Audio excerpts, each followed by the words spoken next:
నమస్తే, నా పేరు షరీఫ్. Welcome to UTV.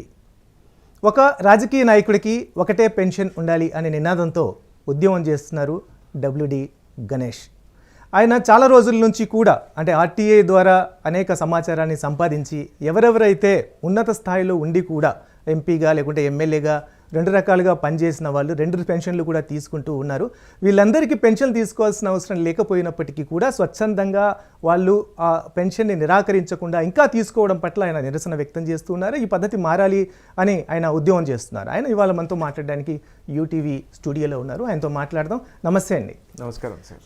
నమస్తే అండి. ఇప్పుడు మీరు చేస్తున్న ఈ ఉద్యమాన్ని అంటే ఏదైతే పెన్షన్స్ రెండు రకాలుగా తీసుకుంటూ ఉన్నారో అట్లా తీసుకుంటున్న వాళ్ళు ఎంతమంది ఉన్నారు, దానివల్ల ఎంత ప్రజాధనానికి నష్టం జరుగుతుందని మీరు అనుకుంటున్నారు? సార్, దేశవ్యాప్తంగా ఎంపీ పెన్షన్స్ తీసుకునే వాళ్ళు 2229 మంది ఉన్నారు సార్. ఒక వ్యక్తి ఒకసారి ఎమ్మెల్యేగా మరియు ఎంపీగా పనిచేసినట్లయితే జీవితాంతం అతడు 2 పెన్షన్లు తీసుకుంటారు సార్. సెంట్రల్ గవర్నమెంట్ నుంచి ఎంపీ పెన్షన్ తీసుకుంటారు under 1954 salaries and pensions act of parliamentarians. State government నుంచి ఎమ్మెల్యే ఆర్ ఎమ్మెల్సీ పెన్షన్ తీసుకుంటారు under 1953 pensions and salaries allowance of legislatures of Andhra Pradesh and Telangana, రెండు రాష్ట్రాలకు. ఎప్పటి నుంచి ఉంది అంటే దేశానికి స్వాతంత్రం వచ్చినప్పటి నుంచి ఇప్పటిదాకా కూడా ఎమ్మెల్యేగా ఎంపీగా పనిచేసిన ప్రతి వ్యక్తికి ఒకటైతే ఒకటి లేకపోతే రెండైతే రెండు పెన్షన్స్ వస్తూ ఉన్నాయి. ఈ లెక్కన ఏడాదికి ఎంత ప్రజాధనం వృధా అవుతుంది అనేది మీ ఆలోచన? రాష్ట్రానికి వేరియేషన్ ఉంది సార్. మనం ఏకతాటిపై అక్యురేట్ లెక్క చెప్పలేము. ఎందుకంటే అప్రాక్సిమేట్లీ ఇంత నష్టం జరిగే ఒక రాష్ట్రంలో ఫర్ ఎగ్జాంపుల్ తెలంగాణ తీసుకున్నాం అనుకోండి, ఒకసారి మీరు ఎమ్మెల్యేగా పనిచేస్తే మీకు 50,000 రూపాయలు పెన్షన్ ఇవ్వడం జరుగుతుంది. మీరు టర్మ్ కి పెరిగే కొద్దీ మీకు ఇంక్రిమెంట్ పెరగడం జరుగుతుంది సార్. అంటే 2 సార్లు 3 సార్లు ఎమ్మెల్యే అయితే ఇంక్రిమెంట్ పెరుగుతుంది. అవును sir. Maximum limit 70,000 sir. 70,000 Andhra Pradesh లో 30,000 సార్ మీరు ఒకసారి పనిచేసినట్లయితే. మీ పరిశీలన ప్రకారం దేశంలో ఏ రాష్ట్రంలో ఎక్కువ పారితోషికం ఉందండి, ఎక్కువ పెన్షన్ ఉంది? నా అంచనా ప్రకారం సబ్జెక్ట్ టు కరెక్షన్ తెలంగాణలో 70,000 ఉంది సార్. 70,000 దాకా పెన్షన్ తీసే సాలరీ. అవును సార్. ఎమ్మెల్యేగా పనిచేసిన వాళ్ళు. అవును. సెంట్రల్ గవర్నమెంట్ ఇస్తుంది కాబట్టి సెంట్రల్ గవర్నమెంట్ 31,000 ఇస్తున్నారు సార్ ప్రస్తుతానికి. సెంట్రల్ గవర్నమెంట్ అన్ని రాష్ట్రాలకు ఒకేలా చూస్తుంది, ఒకే రకంగా. ఎంపీలందరికీ ఒకటే అమౌంట్, దాంట్లో వేరియేషన్ ఏం లేదు. ప్రధానంగా మీ అబ్జెక్షన్ ఏంటి? నా అబ్జెక్షన్ ఏమంటే, అయ్యా 2004 తర్వాత ప్రభుత్వ ఉద్యోగులకి పెన్షన్ లేదు. ఈపీఎస్ 95 స్కీమ్ కింద వివిధ కార్మికులకి, వివిధ కార్పొరేషన్లో పనిచేసే కార్మికులకి, for example RTC, steel plant, ఇట్లా పబ్లిక్ సెక్టర్ ఎంటర్ప్రైజెస్ లో పనిచేసే కార్మికులకి 1000, 2000, 3000 నెలకు పెన్షన్ తీసుకుంటున్నారు సార్. 35 సంవత్సరాలు సర్వీస్ చేసిన వ్యక్తికి 3,000, 2,000 పెన్షన్ అంటే ఎలా బతుకగలుగుతాడు ఆయన? మరి సామాన్యులకు లేని వెసులుబాట్లు మీకెందుకు? మీకు రెండెందుకు? ఒకటి చాలు కదా. One pension is enough for one politician. రెండు అనవసరమని నేను చెప్తున్నాను సార్. సో ఇప్పుడు ఏంటి, ఇప్పుడు అంటే మీరు రెండింటికి సంబంధించి 2 పెన్షన్స్ ఉండకూడదు అనేది, అంటే కామన్గా ఉద్యోగం చేస్తున్న వ్యక్తికి తన జీవితాంతం సేవ అందించినా కూడా అతనికి 1000, 2000 పెన్షన్ ఉన్నప్పుడు వీళ్ళకి ఇంత పెద్ద మోతాదులో పెన్షన్ ఎందుకు అని అంటున్నారు మీరు. అవును. అని అంటే మొత్తానికే పెన్షన్ ఉండకూడదని మీరు అంటున్నారా, లేకపోతే ఒక పొలిటీషియన్స్కి ఒకటే పెన్షన్ ఉండాలనేది మీ ప్రధానమైన డిమాండా? చెప్తాను సార్. మనం 1954-53 సంవత్సరంలో చట్టం తీసుకొచ్చాం, కేంద్ర ప్రభుత్వంలోను రాష్ట్ర ప్రభుత్వంలోను. ఆ సమయంలో ఎలాంటి రాజకీయ నాయకులు ఉన్నారంటే తన సొంత ఆస్తులు అమ్మేసి ప్రజాసేవ చేసిన వాళ్ళు ఉన్నారు. ప్రకాశం పంతులు గారు, నీలం సంజీవ్ రెడ్డి గారు, లేకపోతే మన దామోదరం సంజీవయ్య గారు, పుచ్చలపల్లి సుందరయ్య గారు, గుల్జారీలాల్ నంద గారు, మన లాల్ బహదూర్ శాస్త్రి లాంటి వారు, కామరాజ్ నాడర్ లాంటి వాళ్ళు, ఇలాంటి వాళ్ళందరూ నిజమైన దేశభక్తులు. వాళ్ళు ప్రజాసేవకులు అంటే వాళ్ళకి మీరు పెన్షన్ ఇవ్వచ్చు అని అంటే అటువంటి వాళ్ళకి ఇవ్వాలనే ఉద్దేశంతో ఈ చట్టం తీసుకొచ్చాం సార్. ఇప్పుడు ప్రస్తుతం వీళ్ళు తీసుకున్నది కూడా చట్ట ప్రకారం కరెక్టే. 1971 సంవత్సరం వరకు మనము వివిధ రాజ సంస్థానాలకి పెన్షన్లు ఇచ్చాం సార్. ఇప్పుడు హైదరాబాద్ సంస్థానం ఉంది, మైసూర్ సంస్థానం ఉంది, ఇలా చాలా సంస్థానాలని పటేల్ గారు కలిపారు మన దేశంలో. వాళ్ళకి 71 వరకు మనం రాజభరణాలు ఇచ్చాం, అంటే పెన్షన్స్.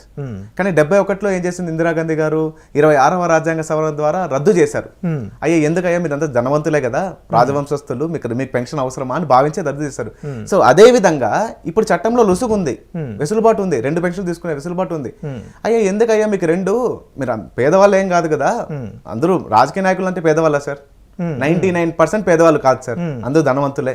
మరి మీకు 2 పెన్షన్లు ఎందుకు, ఒక పెన్షన్ వదులుకోండి అని చట్ట సవరణ చేయండి. నేను ఆ పోరాటం సార్. అసలు పెన్షన్లే ఉండకుండా అంటే రాజకీయ నాయకులు ఎవరైతే ఉన్నారో వాళ్ళు మీరు చెప్తున్న ప్రకారంగా రాజకీయాలు మారాయి కాబట్టి, ప్రజాసేవకు అర్థం కూడా మారిపోయింది కాబట్టి, డబ్బు లేకుండా రాజకీయాల్లోకి రాలేరు కాబట్టి ఇప్పుడు వాళ్ళు అంతో ఎంతో సంపాదించుకుంటారు కాబట్టి వాళ్ళకి అసలు పెన్షనే ఉండకూడదు అనేదా లేదు ఒక పెన్షన్ ఉంటే సరిపోతుందని అంటున్నారు మీరు? చాలా మంది అన్నారు సార్, అరే అసలు ఆ పెన్షన్, నా పాయింట్ ఏంటంటే ఆ పెన్షన్ అయినా సరే ఉండాలని మీరు ఎందుకు డిమాండ్ చేయాలి? తప్పకుండా కదా, రాజకీయ నాయకులంతా ధనవంతులని మీరే చెబుతున్నప్పుడు అసలు రాజకీయ నాయకులకు పెన్షన్లు ఇచ్చే వ్యవస్థనే మీరు క్యాన్సిల్ చేసి పడేయండి అని ఎందుకు డిమాండ్ చేయట్లేదు? సార్ 100 మంది దోషులు తప్పించుకున్న నిర్దోష శిక్ష పడకూడదు సార్ అని మనం బలంగా నమ్ముతాం. ఒక వ్యక్తి అన్యాయం అయిపోకూడదు. అంటే నిజంగా సేవ చేసే వాళ్ళు ఒకరు ఇద్దరు ఉంటారు కదా, వాళ్ళకు కూడా ఎలాంటి సపోర్ట్ దేశంలో మన కళ్ళెదుట కొంతమంది కనబడుతున్నారు సార్ ప్రస్తుతానికి. మనందరికీ సుపరిచితులైన గుమ్మ నర్సయ్య గారు ఉన్నారు. అవును, ఆయన పెన్షన్ మీద మాత్రమే ఆధారపడి జీవిస్తున్నారు. ఒరిస్సాలో ప్రతాప్ చంద్ర సారంగి గారు ఉన్నారు, Balasore MP, he acted as union minister also, అతను ఉన్నారు. మాణిక్ సర్కార్ గారు త్రిపుర సీఎం గా పనిచేస్తారు. వీళ్ళందరూ పెన్షన్ మీద మాత్రమే ఆధారపడి జీవిస్తున్నారు. చాలా నిజాయితీ పరులు వీళ్ళందరూ. అంటే మరి నిజంగా పేదవాళ్ళైన వాళ్ళ కోసం ఒక చిన్న కమిటీ పెట్టి ఎవరైతే ఆ పరిధిలోకి వస్తారో, ఎవరైతే నిజంగా ఎమ్మెల్యేగా ఎంపీగా పనిచేసి నిజంగా తన జీవితాన్ని ప్రజాసేవ కోసం అంకితం చేశారు, అలాంటి వాళ్ళ డాటా తీసుకొని కేవలం వాళ్ళకి మాత్రం పెన్షన్ ఇచ్చే ఏర్పాటు ఎందుకు చేయకూడదు? చేయొచ్చు సార్. వీళ్ళు నామినేషన్ వేసేటప్పుడు అఫిడవిట్ దాఖలు చేస్తారు. అప్పుడు వీళ్ళ ఆస్తులన్నీ బయటపెట్టడం జరుగుతుంది. సో వీళ్ళ ఆస్తులు, ప్రాపర్టీస్, వీళ్ళు కట్టే ట్యాక్స్ ఆధారితంగా వీళ్ళకి పెన్షన్ ఇచ్చే ఏర్పాటు చేయొచ్చు ప్రభుత్వం అనుకోండి. ప్రభుత్వం అనుకుంటే ఏమైనా చేయొచ్చు sir. Legislature is two powerful than executive and judicial and fourth estate media sir. మన దేశం మొత్తం నడిచేది శాసన వ్యవస్థ మీదే. శాసన వ్యవస్థ చాలా పవర్ఫుల్ సార్ మన దేశంలో.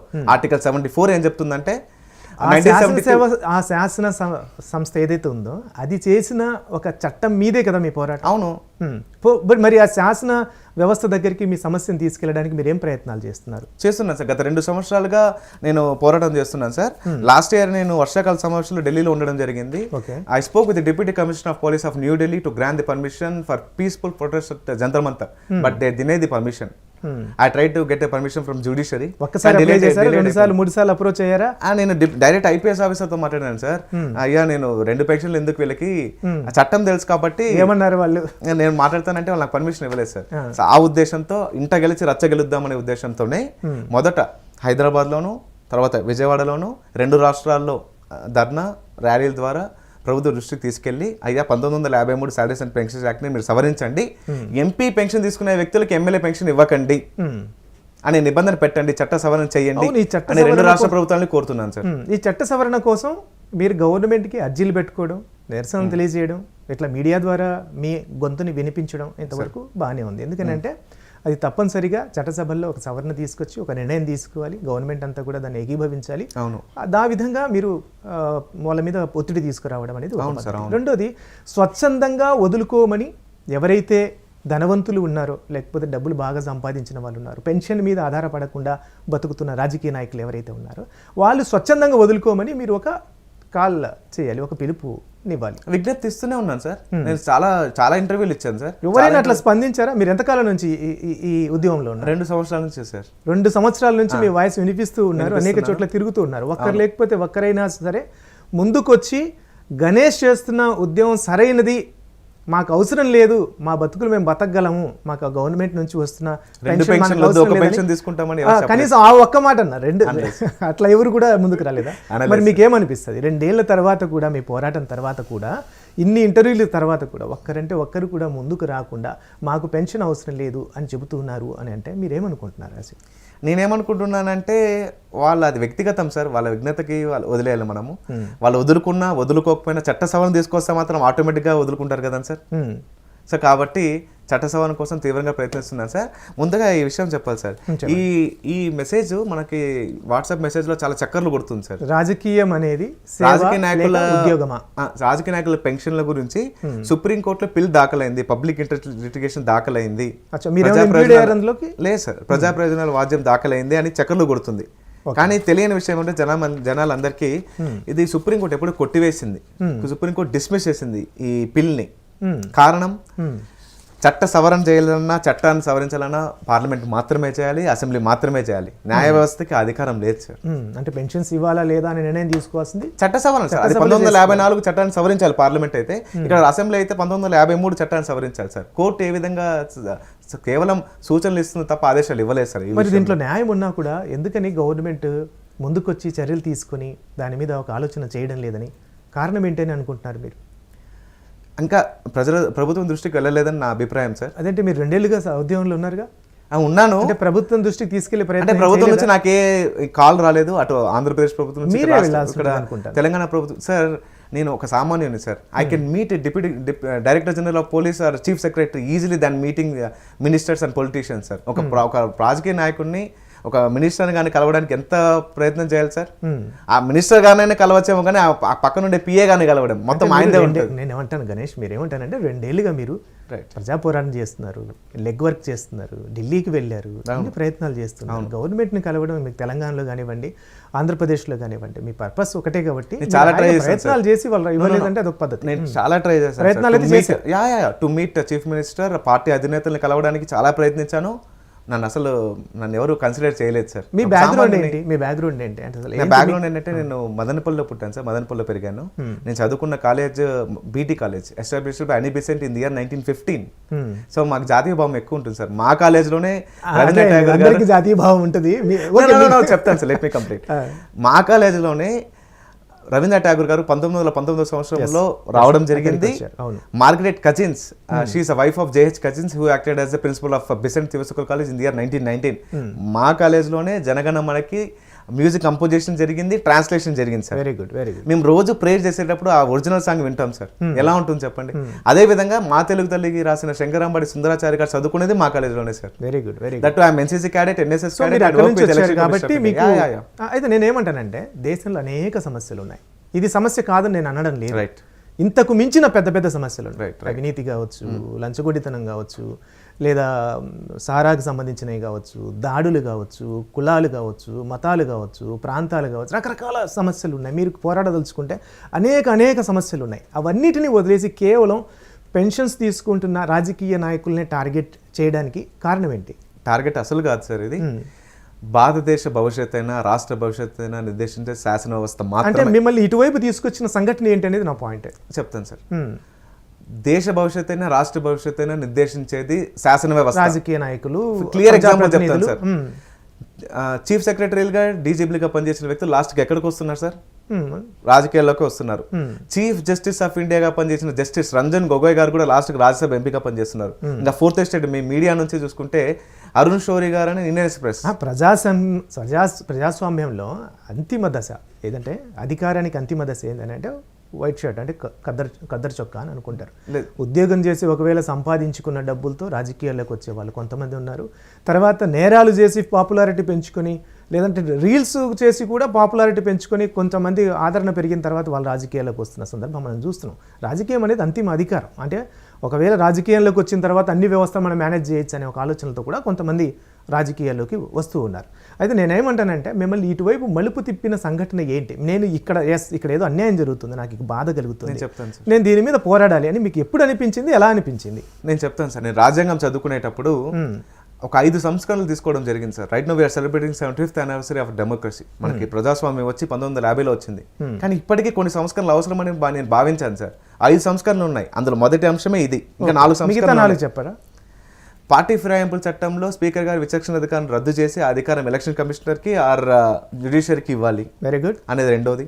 మూడోది, before taking charge as a minister he should be a member of some house. మీరు మంత్రి గారి ప్రమాణ స్వీకారం చేసే ముందు ఏదో ఒక సభలో సభ్యుడు అవ్వండి, కనీసం ప్రజాస్వామ్యానికి విలువ ఇచ్చినట్లు అవుతారు. అకార్డింగ్ టు అవర్ కాన్స్టిట్యూషన్ ఉన్న పలంగా మిమ్మల్ని తీసుకువెళ్ళి ఈ రోజు మంత్రి అవ్వచ్చు సార్. మీరు మంత్రిగా ప్రమాణ స్వీకారం చేసేయచ్చు. మేము మంత్రిగా చేయొచ్చు, మళ్ళీ 6 months మీరు చేయొచ్చు. 6 నెలల వరకు జీతం తీసుకోవచ్చు. 6 నెలల తర్వాత మీరు ఏదో ఒక సభలో సభ్యుడు అవ్వాలి. అదే ఒక సామాన్యుడిగా నేను ఒక రోజు పోస్ట్ మ్యాన్ గా పనిచేస్తాను, ఒక రోజు కానిస్టేబుల్ గా పనిచేస్తాను, వ్యవస్థ ఒప్పుకోదు. ఎంత టాలెంట్ ఉన్నా కూడా ఒప్పుకోదు. మనం ఎగ్జామ్స్ రాయాల్సి ఉంటుంది. క్లియర్ ఎగ్జాంపుల్, పంజాబ్ లో బిట్టు గారు, మన కేరళలో జార్జ్ క్యూరింగ్ గారు, వీరిద్దరు మన లోక్సభ ఎన్నికల్లో ఓడిపోయారు సార్. ఓడిపోయినా కూడా మంత్రిగా ప్రమాణ స్వీకారం చేస్తారు. ఇది ప్రజాస్వామ్యం. ప్రజలు తిరస్కరించినప్పటికీ మీరు మంత్రిగా ప్రమాణ స్వీకారం చేసేస్తారు. ఇంకా ప్రజలకు ఎక్కడ ఉంది? ప్రజలు వీళ్ళు ఎక్కడ ఉంది? ప్రజాస్వామ్యం కదా ఇది. ఇంకొక పాయింట్ ఉంది, చెప్పండి. నేను మళ్ళీ ఈ పాయింట్ దగ్గర డిస్కస్ చేస్తాను. ఇంకో పాయింట్ ఉంది, మరి 3 పాయింట్స్. కానీ ఇక్కడ లెట్ మీ కంప్లీట్ సార్. ఇక్కడ 1% న్యాయం జరుగుతుంది సార్. ఇప్పుడు మన్మోహన్ సింగ్ గారు లాంటి వాళ్ళ వ్యక్తులు ఉన్నారు. ఆయన మనం నేరుగా తీసుకొచ్చేసాం మంత్రివర్గంలోకి. 1991 ఎల్పిజి సంస్కరణలో ఆయన పోషించిన పాత్ర అమోఘనీయం.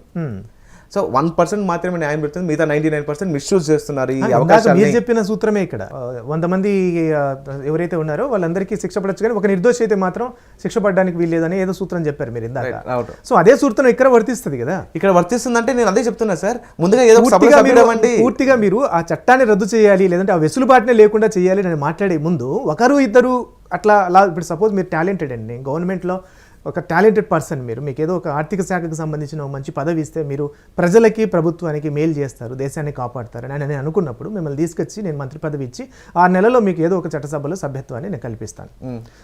మీరు చెప్పే కోరిక మేరకు, అందుకనే నేను అన్నది ఏంటంటే ఈ అంశం మీద మనం తర్వాత డిస్కస్ చేద్దాము. 4వ పాయింట్ కూడా చెప్పండి నన్ను, ఎందుకంటే ఇక్కడ ఒక డిబేటబుల్ థింగ్ ఉంది యాక్చువల్లీ. ఇక్కడ మనం చాలా సార్ 1% న్యాయం జరుగుతుంది, మిగతా 90 నేను తీసుకోవద్దని చెప్పలేదు సార్. ముందుకు ఏదో ఒక సభలో సభ్యుడు అవ్వండి, కొంచెం ప్రజాస్వామ్యకి ఎంపీ మంత్రిగా అయ్యారు అని చెప్పడానికి బాగుంటుంది, లేకుంటే ఎమ్మెల్యే మంత్రి అయ్యారు అని చెప్పడానికి బాగుంటుంది. నేరుగా ఒక వ్యక్తిని తీసుకొచ్చి మంత్రిగా చేయడానికి కంటే కూడా అది కొంచెం ప్రజాస్వామ్యం ఏదో ఒక సభ్యత్వం తీసేసుకుని చిన్న కోరిక అంతే.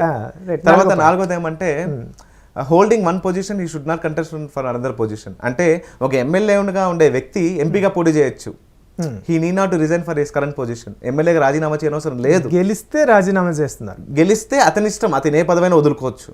అలా వదులుకున్న సందర్భంలో election commission has to conduct new elections in 1 constituency with public fund.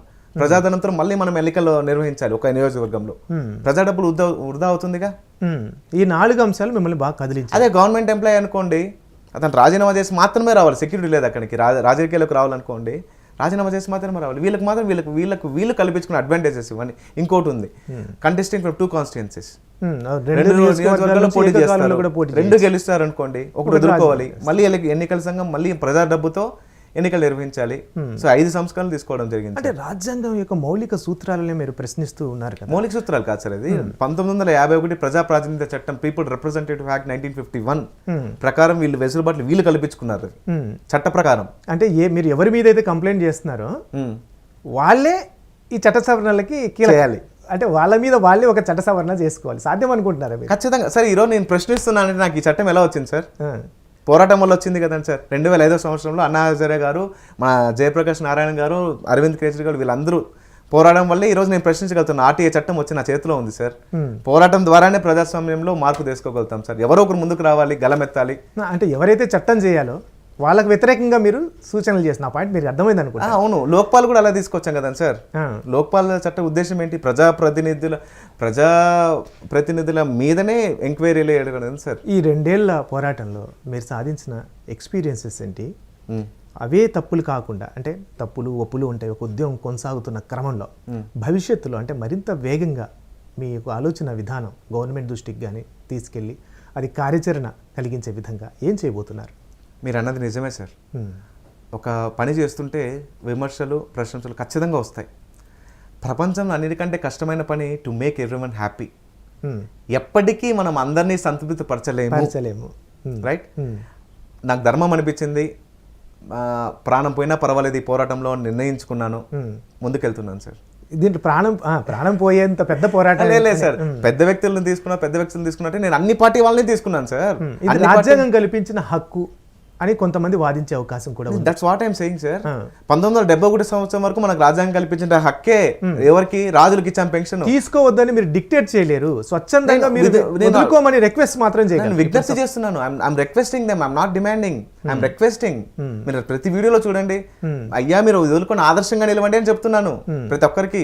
I'm not demanding sir. ఎంతమంది అంటే ఎక్కువగా ఎంతమంది మీకు ఎక్కడ ఆశ్చర్యం కలిగించింది? అక్కడ ఇన్నిసార్లు నేను చెబుతున్నా కూడా కనీసం పెన్షన్ వదులుకొని ఈ రాజకీయ నేత ఎందుకు వీళ్ళు వదులుకోవట్లేదు అనేది అనిపించిన సందర్భం? దీనికి ఇప్పటికీ కొంతమంది దీన్ని రాజకీయం చేస్తున్నారు సార్. పార్టీలకు అతీతంగా నేను చేస్తున్న ఉద్యమాన్ని చాలా మంది తన స్వలాభం కోసం, తన స్వార్థ ప్రయోజనాల కోసం దీన్ని ఒక పార్టీలకు మాత్రమే ఆపాదిస్తూ పక్కదారి పట్టిస్తున్నారు సార్. అదే కొంచెం బాధ కలిగిస్తుంది. మీ ఉద్దేశం అయితే ఎలాంటి పార్టీలకు సంబంధించి కాదు, ప్రతి పార్టీ ఏ పార్టీలో ఉన్నా కూడా 2 పెన్షన్స్ తీసుకుంటుంటే మీరు మాట్లాడుతూ అవును విజ్ఞప్తి చేస్తున్నాం. అయ్యా మీరు 2 ఎందుకు ఒకటి తీసుకోండి అని. అందరూ ప్రశ్నిస్తారు, నువ్వేవాడు, ఏమన్నా ఇదా, నువ్వేమన్నా పెద్ద పైలవాన్ని అడుగుతున్నామని ఇవన్నీ అడుగుతున్నారు sir. As a citizen of this country I have right to ask sir. మనం కొనే ఒక వాటర్ బాటిల్లో ₹1 ప్రభుత్వానికి పన్ను కడతాం సార్. ఇలా ప్రజల పన్నుల ద్వారానే వీళ్ళు 2 పెన్షన్లు తీసుకుంటున్నారు సార్. ఖచ్చితంగా నాకే కదా సార్, భారతదేశంలో నివసించే ప్రతి పౌరుడికి ప్రశ్నించే హక్కు ఉంది సార్. అది సాధారణమైన మనల్ని గ్యాస్ సిలిండర్ బుక్ చేసుకునే సమయంలో గవర్నమెంట్ ఏమడుగుతుంది సార్? సబ్సిడీ వదులుకోండి, ఆదర్శంగా నిలవండి బాబు అని అడుగుతుంది. 100,000 కోట్లు ఉన్న రాజకీయ నాయకులు 2 పెన్షన్లు తీసుకుంటున్న విషయం ప్రభుత్వానికి తెలీదా? మరి ఎందుకు మీరు 1 పెన్షన్ మాత్రమే తీసుకోండి, ఎందుకు వాళ్ళ ప్రభుత్వం అడగదు రాజకీయ నాయకుల్ని? మనమే పోరాడి చట్టసభను తీసుకురావాలి సార్, అంతే. Very good. ఓకే, మరి ఎవరెవరు అంటే ప్రధానంగా కొన్ని పేర్లు ఏమైనా చెప్తారా, ఎవరెవరు తీసుకుంటున్నారు అనేది? చెప్తాను సార్. నేను మొదటగా సెంట్రల్ గవర్నమెంట్కి department of expenditure, minister of finance వాళ్ళకి ఆర్టీఐ వేయడం జరిగింది సార్. ఎవరెవరు ఎక్స్-ఎంపీ పెన్షన్లు తీసుకుంటున్నారో వాళ్ళు లిస్ట్ ఇవ్వమని. అదేవిధంగా రాష్ట్ర ప్రభుత్వానికి ఆర్టీఐ వేయడం జరిగింది సార్. ఎవరెవరు ఎక్స్-ఎమ్మెల్యే పెన్షన్లు తీసుకుంటున్నారో వాళ్ళ లిస్ట్ ఇవ్వమని. ఈ 2 పెన్షనర్స్ లిస్టులు పక్కన పక్కన పెట్టుకొని చూస్తే చాలా పెద్ద వ్యక్తులు 2 పెన్షన్లు తీసుకుంటున్నారు. మొత్తం ఎంతమంది ఉన్నారండి ఆర్టీఐ ఇచ్చిన ఇన్ఫర్మేషన్ ప్రకారం? స్టేట్లో ఎంతమంది ఉన్నారు, సెంట్రల్ ఎంతమంది ఉన్నారు? స్టేట్లో అంటే 2 పెన్షన్లు తీసుకునే వాళ్ళు ఎంతమంది ఉన్నారు టోటల్గా? ఇంత నెంబర్ ఉన్నారండి 2 పెన్షన్స్ తీసుకుంటున్న వాళ్ళు అని చెప్పడానికి. అంటే ఇక్కడ వచ్చిన సమస్య ఏంటంటే సార్, ఈ 2 పెన్షన్లు తీసుకునే వాళ్ళు మళ్ళీ వీళ్ళు రివిజన్కి వెళ్ళాలి. అంటే పెన్షన్ను 1 సంవత్సరం తర్వాత మళ్ళీ వీళ్ళు రివైజ్ చేసుకోవాల్సి ఉంటుంది. రివైజ్ చేసుకోవాలి, మళ్ళీ రివైజ్ చేసుకోవాలి. ఫస్ట్ చాలా మంది పొరపడుతుంది ఏమంటే సార్, జనాలు ఎంపీగా పనిచేస్తే ఎమ్మెల్యేగా పనిచేస్తే 2 పెన్షన్లు వచ్చేస్తున్నాయి అనుకుంటున్నారు. కాదు, ఎంపీగా పనిచేసిన తర్వాత వాళ్ళు వెళ్ళాలి, పెన్షన్ ఫామ్ తీసుకోవాలి, పెన్షన్ ఫామ్ తీసుకొని ఫిల్ చేయాలి సార్. పెన్షన్ ఫామ్ తీసుకొని ఫిల్ చేస్తేనే ఇది పెన్షన్ ఫామ్. ఈ పెన్షన్ ఫామ్ తీసుకొని ఫిల్ చేస్తేనే వాళ్ళకి పెన్షన్ రావడం జరుగుతుంది. రాష్ట్ర ప్రభుత్వంలో అయినా కేంద్ర ప్రభుత్వంలో అయినా మీరు పెన్షన్ ఫిల్ చేయాలి. మళ్ళీ మీరు రివిజన్ కోసం మళ్ళీ వెళ్ళాలి. పెన్షన్ మళ్ళీ మీరు నాకు మళ్ళీ మీరు టర్మ్ అయిపోయినాక, టర్మ్ కాదు, సంవత్సరానికి మీరు వెళ్ళాల్సి ఉంటుంది, ఇవ్వాల్సి ఉంటుంది రివిజన్ ఫామ్. అప్పుడు మీకు పూర్తిగా పెన్షన్ ఇవ్వడం జరుగుతుంది. ఎక్కడ ఇవ్వాల్సి ఉంటుంది వీళ్ళంతా? స్టేట్ లెజిస్లేచర్, మన అసెంబ్లీ సెక్రటరీ జనరల్ గారు అక్కడికి వెళ్ళి ప్రతి అక్కడైతే సెంట్రల్ సెక్రటరియట్ ఒకవేళ ఆ ఫామ్ ఫిల్అప్ చేయకుండా అక్కడికి వెళ్ళలేదు అనుకోండి, వెళ్ళు రాదు, పెన్షన్ రాదు. దాన్ని ఇంకా స్వచ్ఛందంగా వదులుకోవడం అని అంటారు. అట్లా వదులుకున్న వాళ్ళు ఎవరైనా ఉన్నారా? నాకు తెలిసినంత వరకు దగ్గుబాటి వెంకటేశ్వరరావు గారు వదులుకున్నారు సార్. ఆయన రాజ్యసభ ఎంపీగా, లోక్సభ ఎంపీగా 5 సార్లు ఎమ్మెల్యేగా పనిచేశారు, మంత్రిగా కూడా పనిచేశారు, మనందరికీ తెలిసిన విషయమే. ఆయన 2 పెన్షన్లు వదులుకున్నారు సార్. గత 4 సంవత్సరాల క్రితం వదులుకున్నారని తెలిసింది, నేను మాట్లాడాను తనతో. ఆయన వదులుకున్నారు, ఆయన ఆదర్శనీయం అందరికీ. ఇంకా ఒకరే కనపడుతున్నారా? నేషనల్ వైజ్ కూడా ఎవరు లేరా? నేను మొత్తం కాన్సన్ట్రేట్ చేసింది ఫస్ట్ మన తెలుగు 2 రాష్ట్రాలు సార్. మొదటిగా ఈ 2 పెన్షన్లు పక్కన పెట్టుకొని చూస్తే చాలా పెద్ద వ్యక్తులు, మీరు అన్నట్టుగా చాలా పెద్ద. నేను ఆశ్చర్యపోయాను, ఎందుకంటే మీరు అంత పోరాటం చేస్తున్నారు, డాటా అంతా తీసుకున్నారు. అందుకే నేను మీకు అడిగింది ఏంటంటే, అప్రాక్సిమేట్లీ దేశంలో ఇన్ని వేల మంది తీసుకుంటూ ఉన్నారు, అప్రాక్సిమేట్లీ ఇన్ని వేల లేదంటే ఇన్ని కోట్ల రూపాయల ప్రజాధనం వృధా అవుతుంది అనే అంకె సంఖ్య మీ దగ్గర ఉండింటే ఇంకొంచెం క్లారిటీ. అలా అది కాదు సార్, ఇక్కడ క్లారిటీగా ఒక మాట చెప్తాను. ఇప్పుడు పంజాబ్ ఉందనుకోండి, అయితే మీరు చెప్పే లెక్క ప్రకారం ప్రతి రాష్ట్రానికి ఆర్టీఐ వేసి మళ్ళీ అంటే మీకు ఇష్యూ యొక్క ఫ్లేర్ అప్ తెలుస్తుంది. అరే ఇంత అవుతుందా? ఇప్పుడు మీరు సెంట్రల్ గవర్నమెంట్ ఇచ్చినా జేబులోంచి ఇవ్వదు, స్టేట్ గవర్నమెంట్ ఇచ్చినా జేబులోంచి ఇవ్వదు. మీరన్నారు ఇందాక ప్రజలు కట్టే పన్నుల్లోంచి ఇస్తుంది. బట్ సెంట్రల్లో కానీ స్టేట్లో కానీ ఇన్ని కోట్ల రూపాయల ప్రజాధనం కేవలం వీళ్ళ కోసం వెచ్చిస్తున్నారు అని ప్రజలకు తెలియాల్సిన అవసరం ఉందా లేదా? నేను ఇదివరకు చెప్పినట్టే మీకు ఇంట గెలిచి రచ్చ గెలుద్దామనే ఉద్దేశంతోనే ఇప్పుడు అన్ని రాష్ట్ర ప్రభుత్వాలకి ఆర్టీఐ వేయడం జరుగుతుంది త్వరలో. ఇప్పుడు ఇంట గెలిచి రచ్చ గెలుద్దామనే ఉద్దేశంతో ఫస్ట్ హైదరాబాద్, విజయవాడలో మన 2 రాష్ట్రాలు లిస్ట్ అడిగినప్పుడు మొత్తం అన్ని రాష్ట్రాలకు సంబంధించిన సెంట్రల్ లిస్ట్ ఇస్తుంది. ఎంపీ లిస్ట్ ఇస్తుంది సార్. నేను ఎంపీ లిస్టుల వరకైనా చెప్పండి. కానీ 2229 మంది తీసుకుంటున్నారు సార్ దేశవ్యాప్తంగా, లోక్సభ రాజ్యసభ కలిపి. అంతేనా? అంతే. ఇక్కడ ప్రజలకు ఇంకో కన్ఫ్యూజ్ అవుతున్న విషయం ఏమంటే, పంజాబ్ గవర్నమెంట్ ఒక చట్టాన్ని తీసుకొచ్చింది సార్, 1 ఎమ్మెల్యే 1 పెన్షన్ అని. అంటే మీరు మనం ఇదివరకు మాట్లాడుకున్నట్టు, మీరు ఒకసారి పని చేస్తే మీకు ఒక డబ్బులు ఇస్తారు పెన్షన్, 2 సార్లు పని చేస్తే కొంచెం ఎక్కువ ఇస్తారు, 3 సార్లు పని చేస్తే కొంచెం ఎక్కువ ఇస్తారు. 70,000 వరకు ఇస్తారని. అక్కడ ఏంటంటే పంజాబ్లో మీరు ఒకసారి చేయండి, 2 సార్లు చేయండి, 3 సార్లు చేయండి, మీకు ఒకటే పెన్షన్ రాష్ట్ర ప్రభుత్వం నుంచి. కానీ పంజాబ్లో ప్రస్తుతం ఎంపీలుగా, ఎమ్మెల్యేలుగా పనిచేస్తున్న వాళ్ళు చాలా మంది 2 పెన్షన్లు తీసుకుంటున్నారు, ఎంపీ పెన్షన్, ఎమ్మెల్యే పెన్షన్. రాష్ట్ర ప్రభుత్వం ఆ నిబంధన తీసుకొచ్చింది, మీరు 2 సార్లైనా చేయండి అయ్యా, ఒకటే పెన్షన్, మీకు ఇంక్రిమెంట్లు ఇవ్వం. అది సెంట్రల్లో చేసినా కూడా. సెంట్రల్లో ఎంపీ పెన్షన్ వస్తుంది సార్ పంజాబ్లో ఉండే వాళ్ళకి కూడా. ఇప్పుడు పంజాబ్లో కూడా ఇప్పుడు 2 పెన్షన్లు తీసుకున్న చాలా మంది ఉన్నారు సార్. ఓకే. క్లారిటీ ఏమంటే, రాజకీయ నాయకులకు పెన్షన్ వద్దని చాలా మంది మాట్లాడినన్నారు. బట్ ఒక రాజకీయ నాయకుడికి ఒక పెన్షన్ మాత్రమే సరిపోతుందని మాట్లాడింది, వెలుగులో తీసుకొచ్చింది WD గణేష్ మాత్రమే సార్. ఇది స్పందించి మొన్న ఆగస్ట్ 2వ తారీఖున ఆంధ్రజ్యోతి మెయిన్ బ్యానర్ ఐటమ్ వచ్చింది సార్, మెయిన్ ఎడిషన్లో బ్యానర్ ఐటమ్ వచ్చింది. నేను చూశాను వార్తది. నేను జనవరి 23వ తారీఖున శ్రీహర్ రెడ్డి గారిని కలవడం జరిగింది sir, input editor of Andhra Jyothi. ఆయన కలిశాను.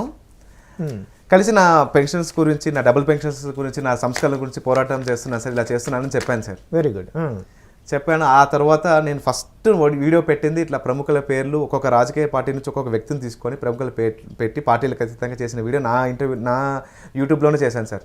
వేకప్ డెమోక్రసీ అనే ఛానల్లో చేశాను సార్. ఆ వీడియో నేను జూన్ 29వ తారీఖున శ్రీహర్ రెడ్డి గారికి పంపించడం జరిగింది, అన్ని ఆధారాలతో సహా. ఇలా లిస్ట్ తీసుకుంటున్నారు సార్ 1953 చట్టం ప్రకారము అని. తర్వాత తీరా చూస్తే ఆగస్ట్ 2వ తారీఖున బ్యానర్ ఐటమ్ వేయడం జరిగింది. చాలా మంది నాకు ఫోన్ చేసి మాట్లాడారు సార్, సార్ మీరు కదా వెలుగులో తీసుకొచ్చింది, 2 సంవత్సరాలు మీరు పోరాడుతున్నారు కదా, జనాలు చర్చించుకుంటున్నారని రాశారు ఆంధ్రజ్యోతిలో, ఆ జనాల్లో చర్చ తీసుకొచ్చింది మీరే కదా, మీ పేరు వేయకపోవడం బాధాకరం అని. అచ్చా, మీరు ఇచ్చిన ఇన్ఫర్మేషన్తో వార్త రాశారు, మీ పేరు పెట్టలేదని అంటారు. అంటే పబ్లిక్ డొమైన్లో నేను అంతా చూపిస్తున్నాను కదా సార్ లిస్టులు. ఆయన కలిసాను, డేట్స్ కూడా చెప్తున్నాను కదా సార్. నేను శ్రీహర్ రెడ్డి గారిని కలిసాను జనవరి 23వ తారీఖున అని, జూన్ 29వ తారీఖున వాట్సాప్లో నేను వీడియో పెట్టడం జరిగింది. ఎందుకు అలా చేసి ఉంటారు ఏమో, వాళ్ళు జనాలు చర్చించుకుంటున్నా, జనాలు ప్రశ్నిస్తున్నారు. ఇన్ని రోజులు ప్రశ్నించలేదు జనాలు, ఈ రోజు ఎందుకు చర్చించుకుంటున్నారు సార్?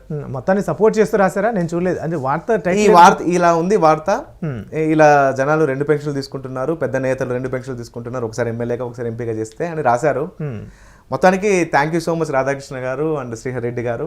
నా పేరు వేయకపోయినా ప్రజల్లోకి నా పోరాటం వెళ్ళింది, కృతజ్ఞతలు మీకు. పనిచేసే వాళ్ళకి పేరు నిజానికి ఇవ్వాలి, బట్ ఒకవేళ మీరు దాంతో సంబంధం లేకుండా మీరైతే మీ పోరాటం అయితే కొనసాగించాల్సిందే. సో ఎందుకంటే అదొక స్ఫూర్తిదాయకంగా ఉంటుంది. ఎందుకంటే పేరు కోసం అయితే ఇంకా చాలా పనులు చేయొచ్చు మనం. అవును. కానీ పేరు కోసం మీరు ఈ పని చేస్తున్నారని అయితే అనుకోవట్లేదు. లేదు. రెండోది ఏంటంటే మీరు కేవలం చిరంజీవి అంటే జనాల్లో ఎక్కువగా పాపులారిటీ ఉన్న 1-2 పేర్లు మాత్రమే చెప్పి మిగతా వాళ్ళని వదిలేస్తున్నారు ఈయన అని ఏంటంటే, నేను మీరు చేసిన వీడియో ఇప్పుడు ఇందాక మీరు వేకప్ డెమోక్రసీ అనే పేరు చెప్తే నాకు గుర్తుకొస్తుంది. నేను ఆ ఇంటర్వ్యూలు కూడా చూశాను. మీ కింద చేసిన కామెంట్లో చాలా గమనిస్తే కేవలం పాపులారిటీ ఉన్న వాళ్ళ పేర్లు మాత్రమే పెడుతూ ఉన్నారు, మిగతా వాళ్ళు పెట్టట్లేదు, ఈయనకేదో ఒక పార్సివాలిటీ ఉంది అనే అభిప్రాయం వ్యక్తం. వాళ్ళకి మీరేం చెప్తున్నారు? సమాధానం చెప్తాను సార్.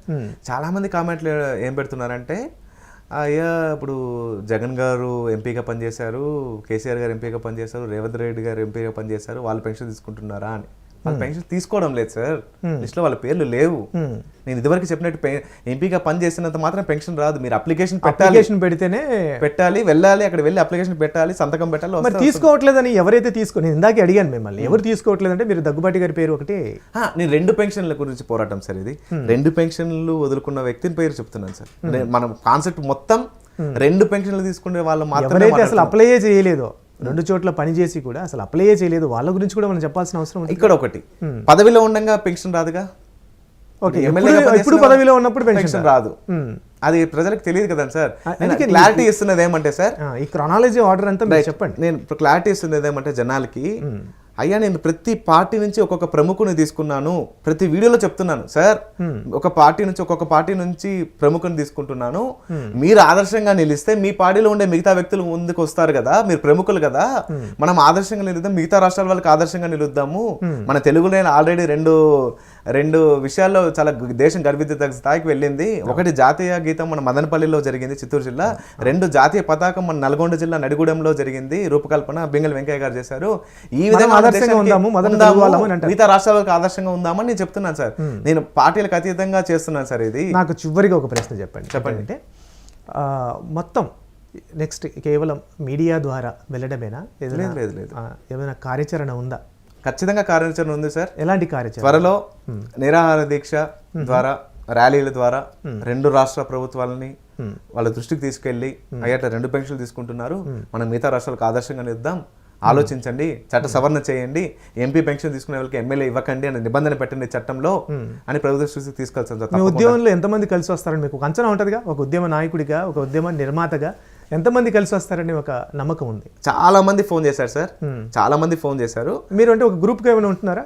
లేదు సార్, ప్రస్తుతానికి నేను ఒక్కనే. చాలా మంది ఫోన్ చేశారు సార్. నేను ప్రతి వీడియోలో నెంబర్ ఇవ్వడం జరుగుతుంది. ప్రజా సంఘాలు, విద్యార్థి సంఘాలు, కార్మిక సంఘాలు, అన్యాయం అయిపోతుంది ఎక్కువ కార్మిక సంఘాలు సార్ పాపం. ఈపీఎఫ్ ఒకసారి ఆలోచించారు సార్, ఈపీఎస్ 95 స్కీమ్ లో 1000-2000 రూపాయలతో నెల ఎట్లా బతుకుతారు సార్ వాళ్ళు? అసలు కొన్ని చోట్ల నాకు తెలిసి 2004 తర్వాత ప్రభుత్వ పెన్షన్ లేదు సార్, పెన్షన్ తీసేసారు. సెంట్రల్ గవర్నమెంట్ కూడా, స్టేట్ గవర్నమెంట్ కూడా లేదు సార్ వాళ్ళకి. మరి అక్కడ నిర్ణయం అది అమలు చేసినప్పుడు అంటే పొట్టకుట్టి కోసం అంటే ఒక రెండు విషయాలండి. ఒకటి ఏంటంటే ప్రభుత్వ ఉద్యోగుల గురించి మాట్లాడుకుంటే మీరు అంటున్న ప్రైవేట్ సెక్టార్లో పనిచేసే చిన్న చిన్న కార్మికులకు సంబంధించి నేను మాట్లాడినా కానీ గవర్నమెంట్లో పనిచేసే ఉద్యోగులకు సంబంధించి కూడా వీళ్ళు బాగా వెల్ సెటిల్డ్, వీళ్ళ జీతాలు కూడా బాగుంటున్నాయి కాబట్టి వీళ్ళకి పెన్షన్లు తీసేయాలని ఒక నిర్ణయం తీసుకుని అప్పుడు పెన్షన్లు తీసేయించారు. అట్లాగే మీరు ఇస్తున్న పిలుపుతో అంటే ఆ పని చేసిన ప్రజాప్రతినిధులకి ఆ పని చేసిన ప్రజాప్రతినిధులకి ఈ పని చేయాలని నాకు అర్థం కావట్లేదు. అదే కదా సార్ పోరాటము, వాళ్ళే కదా సార్ చట్ట సవరణ తీసుకోవాలి. ఈ లెక్కన మీ ఉద్యోగంలోకి ఉద్యోగులందరూ కూడా కలిసి రావాలి, కార్మికులు కూడా కలిసి రావాలి. చాలా మంది ఫోన్ చేశారు సార్. ఎందుకంటే మాకు లేని పెన్షన్స్ మీకెందుకు?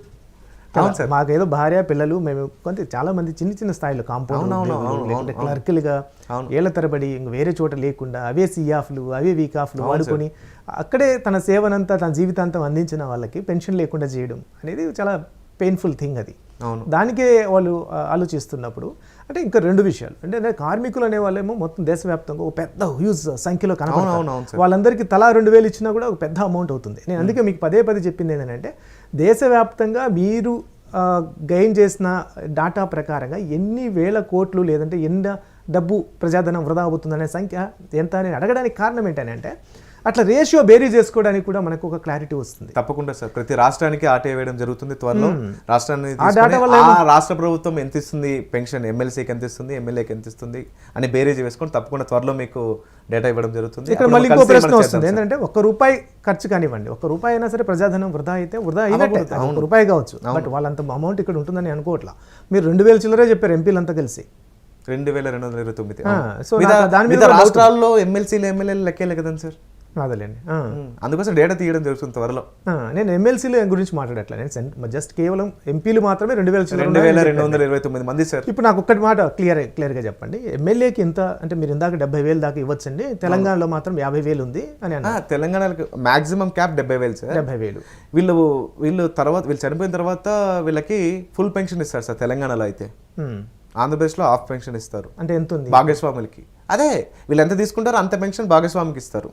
ఓకే, ఇప్పుడు అట్ ప్రెసెంట్ ఎమ్మెల్యేకి ఎంత పెన్షన్ ఉంది మంత్లీ?